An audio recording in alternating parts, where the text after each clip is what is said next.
Hey YouTube, it's me, JetFan112. Coming back here to do another video. I haven't done a video in about I think 2 weeks now. I've been on busy on vacation, this is my fourth or fifth video, and in this video I'm going to be discussing the recently ended Throne of Atlantis arc. I've been trying to think of different videos to do, but I've been trying to think of different ideas on how this. But I got a couple of them that I'm gonna be going to be writing about in the next couple of weeks. I decided. But the funny thing is, on Saturday I went to my local comic book store, the comic book market, and I originally went there to go get the Age of Ultron from Marvel #1 book because I heard some mixed reviews. I thought I should give it a chance, and I'm gonna be putting my thoughts on that one when they release a couple more books, comic book books down the line. There's only one that I think the next one comes out this Wednesday. But I went there and I also brought the Justice League, the recently in the Throne of Atlantis, the Justice League comic books. I didn't have enough money at the time to get the Aquaman the Aquaman side of the story. But the guy that told me, he said, if you want to get the best experience of enjoying the storyline arc, because the reason why I wasn't buying them side by side because I was so busy buying the Death of the Family storyline stuff. I was just busy with other stuff. I had to get money for that stuff. But I got some money, and as he said, he should come back and he should definitely try to read it as a whole, the whole six book story. So I went.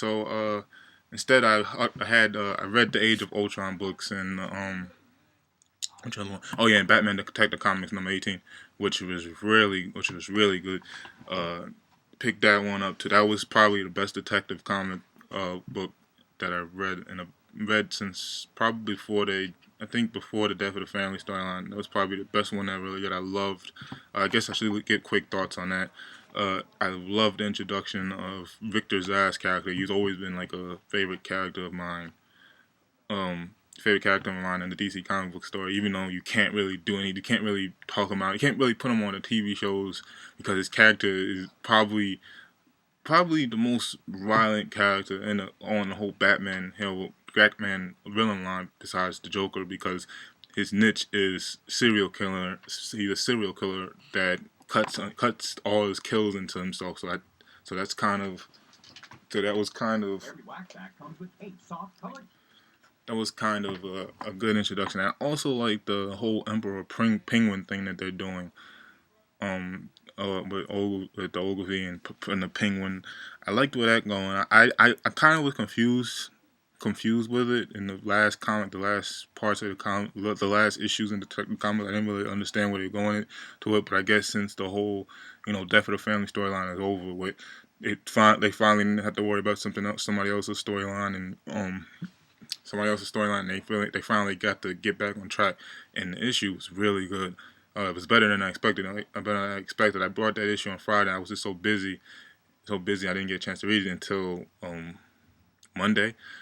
Till Monday, and it was really good. It was really good. So go pick that one. Go pick that one up if you're a fan of the Batman line. And then also read like I said, also read Age of Ultron. It's good, but I'm not gonna go too far in it because I don't really know where it's going at. So I'll talk about that when we get more books in the line. But the reason why I'm making this in the beginning is the Throne of Atlantis. I went to the comic book store today and got the other remaining Aquaman issues, the 3 Aquaman issues. And so basically that I had about an hour and a half. It took me about an hour and a half.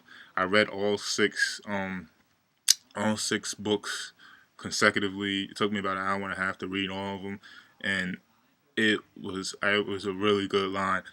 Everybody, I kept hearing, I kept hearing positive reviews. The guys at the comic book store told me it was a really good arc. It was a really good arc, and it kind of reminded me of like the Justice. I mean, even though the line is Justice League, it kind of even had that. It kind of gave me back to that feeling of when I was watching when the Justice League TV show was on with Justice League Unlimited and the Justice League TV show. It kind of got to that feeling. It was like watching an adventure, and when you read, and I guess in a way I kind of had a better overall experience of it because I read all the books consecutively, so I had the whole story, the prequel, all that, and consecutively. So I wasn't like broken. It wasn't broken up when you had to go every month and go get the issues of it. So I guess I kind of had that kind of enjoy my experience. Probably something I won't do again, but like I said, the only reason why I wasn't buying every issue every month because I was buying other books and I was trying to save money on that. But I finally had enough extra money. I said, let me go knock this arc out, and I'm really glad I did. It was a really good arc. And I'm guessing. Spoiler, I'm guessing this is leading up to the next big arc that everybody's talking about, the Trinity War. Um, I think it's supposed to start matter of fact, next week. I guess the first issue. I looked on DC Comics and they are advertising on somewhat or the storyline begins in the next issue. So I'm looking forward to that. I guess back to back arcs. I don't really know how it's going to go, but I feel like if you from a reader standpoint, the best storylines that right now and that's going right now that has a lot of potential.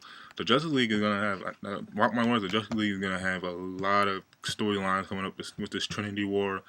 I think I'm not sure, but not sure where this whole thing is going. But you can, like if you read from what I'm hearing, what I get a feeling is it's probably gonna have something to do with Batman not trusting the relationship of Wonder Woman and Superman. And I want to. I'm not. I'm just putting that out there. I'm not saying that's gonna happen, but getting like a feeling of that. So that I'm interested in see where that one goes. And also, I also think that we're getting ready for a huge, I guess, crossover event with the Justice League of America versus the Justice League period. I'm interested in see if that goes down. I know Justice League of America just started, so it's too close to say. I guess they're gonna get a couple more issues underneath their belt. So too proud to say. So I don't really know what's going on, but I think that there's a lot of good, interesting storylines that are going to be coming from the Justice League books down the line. See where they're going. But like I said, if go pick if you still have a comic book store, my comic book store, they had all the Aquaman issues back from the 13th, leading up to Aquaman 13th before the whole story, and I didn't get Aquaman 17th epilogue because I looked it up and I guess they said it had nothing to do with the end story, and it was just the part where it's just basically dealing with the aftermath of what happened this ending. I don't want to give any spoilers away to people that haven't read it or if you decide to read it after reading this. But like I said, just go give it a chance, go give it a shot. It was really interesting. I'm not gonna make a video for something that I felt wasn't talkable about. I'm basically going to do videos when I feel that the arc is good or if the arc is really has a good feel to it.